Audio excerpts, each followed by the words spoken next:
আসসালামু আলাইকুম, কেমন আছেন সবাই? আশা করছি ভালো আছেন। ঐতিহাসিক মহাস্থান ভবনে তৃতীয় পর্বে আপনাদের স্বাগতম। আমরা গাড়ি পার্কিং করে এখন দাঁড়িয়ে আছি ঐতিহাসিক মহাস্থান জাদুঘরের সামনে। এই জাদুঘরটিতে প্রবেশ করতে হলে আপনাকে টিকিট সংগ্রহ করতে হবে, তাই আমরা টিকিট সংগ্রহের জন্য অপেক্ষা করছি।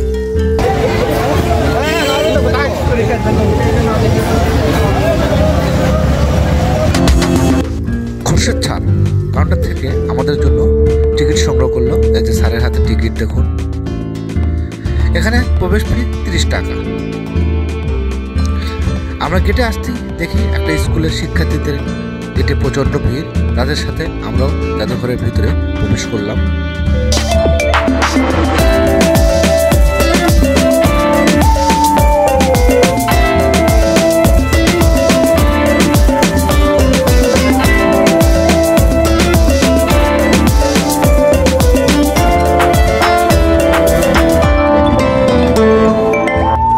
ধীরে ধীরে আমরা জাদুঘরের মূল অংশের দিকে এগিয়ে যাচ্ছি।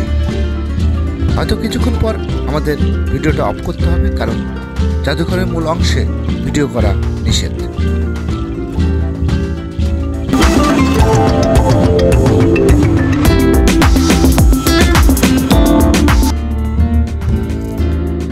জাদুঘর ভ্রমণ শেষে স্যারদের জাদুঘরটি কেমন লাগলো মন্তব্য বইয়ে স্যার মন্তব্য লিখছেন। সবাই ভালো থাকবেন, সুস্থ থাকবেন। মহাস্থান জাদুঘর থেকে বিদায় নিচ্ছি। আমাদের ভিডিওটি ভালো লাগলে অবশ্যই লাইক, কমেন্ট, শেয়ার করে সবাইকে দেখার সুযোগ করে দেবেন। আল্লাহ হাফেজ।